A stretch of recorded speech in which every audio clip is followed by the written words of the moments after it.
Столько снега выпало сегодня около церкви.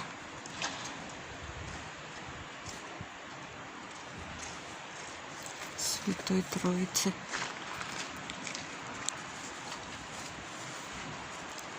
Приехала вода здоровая.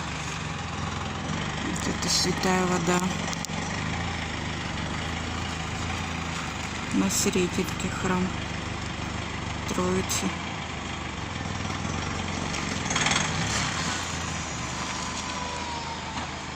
В листах.